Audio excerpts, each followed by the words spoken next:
Hello guys, welcome to my channel. जैसा कि आपने थंबनेल और टाइटल पढ़ ही लिया होगा, आज हम बात करेंगे जो बीएड वर्सेस बीटीसी का विवाद चल रहा था काफ़ी साल, 1 साल हो गया, उसके बारे में आपका फैसला कब तक आ सकता है, एक हम इस बारे में बात करेंगे। दूसरा आपको जैसा ये है कि किसके पक्ष में फैसला आएगा, सब स्टूडेंट्स यही जानने में हैं और काफ़ी यूट्यूब चैनल पर वीडियो डाली जा रही हैं, उसमें व्यूज़ और उनके चक्कर में स्टूडेंट्स को उल्टा सीधा बता देते हैं कि फैसला आ गया है, निकल गया है, कुछ इस टाइप से डाल देते हैं। तो हम इस चैनल पर आपको वही जानकारी देते हैं जो आती है। तो हम इसमें बात करेंगे कि फैसला कब तक आ सकता है। अभी कोई फैसला नहीं आया। एनसीटी ने अपने सबमिशन में क्या दिया है, एमएचआरडी ने अपने सबमिशन में क्या दिया है, क्योंकि उससे आपको बहुत ज़्यादा क्लियर हो जाएगा कि किसके पक्ष में फैसला है। ना हम बीएड के पक्ष में हैं, ना हम बीटीसी के। हम इन पहलुओं के बारे में जानकर फिर बात करेंगे कि किसके पक्ष में फैसला आने की संभावना है। वो किसके पक्ष में आएगा वो तो सुप्रीम कोर्ट का वक्त ही बताएगा जब फैसला आएगा, लेकिन हम अपनी संभावना बता रहे हैं।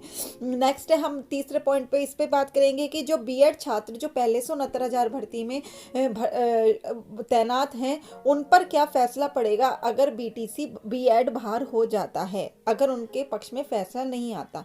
थर्ड, स्टेट वाइज डाटा क्या गया है, सबने अलग अलग स्टेटों ने अपना क्या सबमिशन दाखिल किया है, क्या किया है, उस बारे में कि उनका क्या पक्ष रखा गया है। एक तो ये होता है कि पक्ष पता चलने से हमें ये हो जाता है अंदाज़ा कि हमारा ये पॉइंट्स रखे गए हैं बीएड की तरफ से, बीटीसी की तरफ से, तो हमारे ये बहुत पक्के पॉइंट्स हैं, ये तो हमारा केस हमारे हाथ में है। तो यहाँ पर चाहे बीएड छात्र हो चाहे बीटीसी छात्र हो, दोनों के लिए इम्पोर्टेंट है। हम दोनों ही मुद्दों पर बात करेंगे कि बीएड के पक्ष से क्या रखा गया और बीटीसी के पक्ष से क्या रखा गया है। सबसे पहले हम बात करेंगे कि आपका कब तक फैसला आएगा। तो आपका जो फैसला है, फेब में आने की संभावना पूरी थी। जो पहले कह रहे थे 9 फरवरी भी आ गई है। अब काफ़ी उस पर दिखा रहे हैं यूट्यूब चैनल पर 11 फरवरी तक फैसला आ जाएगा, 10 फरवरी तक आ जाएगा, लेकिन अभी हम कुछ नहीं कह सकते। आपका फैसला फेब में आने की पूरी संभावना है। आपके मिड तक या एंड तक आपका फरवरी में फैसला आ जाएगा, क्योंकि कि आपको भी पता है बजट भी पेश हो गया है, आपकी भर्तियाँ भी आनी है, यूपी टेट भी होना है, तो यूपी टेट हो के सुपर टेट भी होना है, जो इसी साल होना जरूरी है हमारी सरकार के अकॉर्डिंग, क्योंकि इलेक्शंस आ रहे हैं। तो आपका फैसला आने वाला है 8-10 दिन के अंदर। ये तो हो गई आपकी बात जो आपकी उड़ रही थी कि 11 फरवरी को आएगा। अभी कोई ऐसी इंफॉर्मेशन नहीं मिली है कि 11 फरवरी को आपका फैसला आएगा। नेक्स्ट है, हम बात करेंगे सेकंड, पहले से नौकरी कर रहे बीएड छात्रों पर क्या असर पड़ेगा। जैसा आपको पता है, जो बीएड 69,000 भर्ती में शामिल हुए थे, वो काफ़ी टेंशन में है कि हमारे साथ क्या होगा, हम निकलेंगे तो नहीं। तो आपको मैं बता दूं, जब आपकी बहस चल रही थी सुप्रीम कोर्ट में, तो वहाँ पर जो वेस्ट बंगाल से वकील आए हुए थे, उन्होंने वहाँ पर वो इसलिए ही आए थे मेनली वो वाले स्टूडेंट्स के लिए जो पहले से वर्किंग है बीएड में 1 to 5 में बीएड करके। तो उन्होंने ये बोला था जजिस के सामने कि अगर आप किसी भी तरह, अगर जो भी फैसला आएगा बीएड बाहर होता है, तो अगर हम उनको बीएड जो 69,000 भर्ती जो या वेस्ट बंगाल में जो भी भर्ती हुई थी 1 to 5 की, जिसमें प्राइमरी के शामिल हुए थे, अगर हम उन्हें निकालते हैं तो उससे हमें फिर से दोबारा उन्हें पूरा प्रोसेस करना होगा भर्ती के लिए, और फिर से ये एक पेचीदा केस बन जाएगा। तो जिस कारण आप जो भी फैसला लो, इसे मद्देनज़र रखकर लीजिएगा। तो वहाँ पर हमारे माननीय सुप्रीम कोर्ट में जज साहब जी ने कहा था, हम इस पॉइंट का ध्यान रख के ही अपना फैसला लेंगे कि असर ना पड़े किसी पे भी, किसी भी बात का। तो अगर वेस्ट बंगाल में ये आता है कि वो बाहर नहीं होंगे जो पहले से वर्किंग हैं, तो अगर वेस्ट बंगाल में ये आपका होता है मुद्दा कि वहाँ पर ये ही लागू होगा, तो ये पूरे इंडिया में ही लागू होगा, चाहे वो यूपी हो, चाहे वो उत्तराखंड हो, चाहे वो मध्य प्रदेश हो। तो वहाँ से कोई भी बाहर नहीं निकलेगा जो पहले से वर्किंग है। आगे आपको समझ में, तो एक बात ये क्लियर हो गई। नेक्स्ट है, आपका नेक्स्ट पॉइंट आता है कि एनसीटी ने, एमएचआरडी ने अपने सबमिशन में क्या दिया है। तो आपका एनसीटी एमएचआरडी ने अपना सबमिशन दिया है पूरा उसको एनालाइज करके। उन्होंने ये बोला है कि ये बात बोली गई थी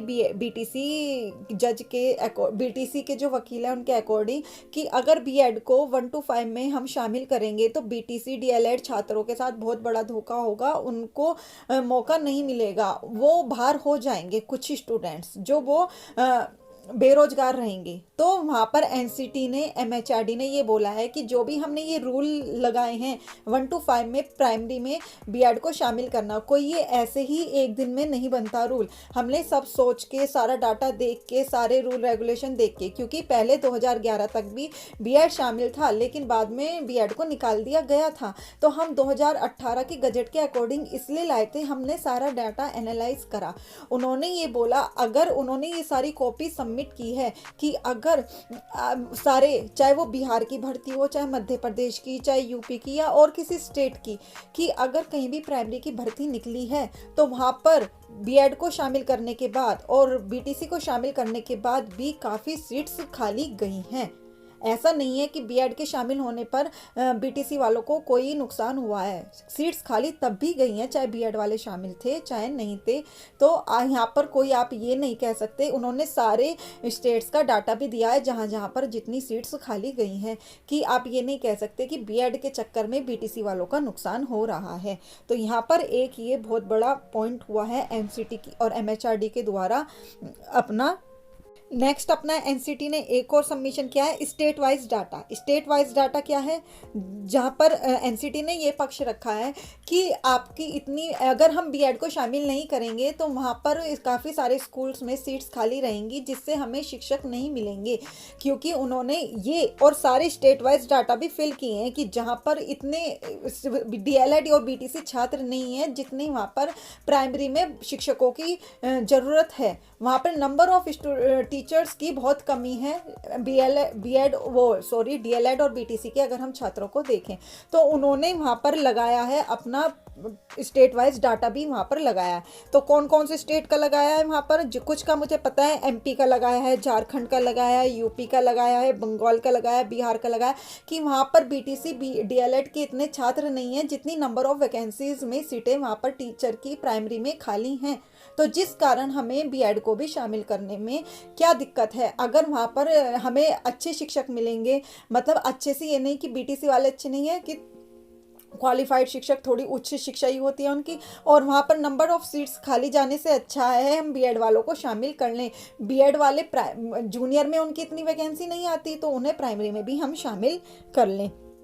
तो यहाँ पर ये एक बहुत बड़ा एनसीटी का सबमिशन दाखिल हुआ है।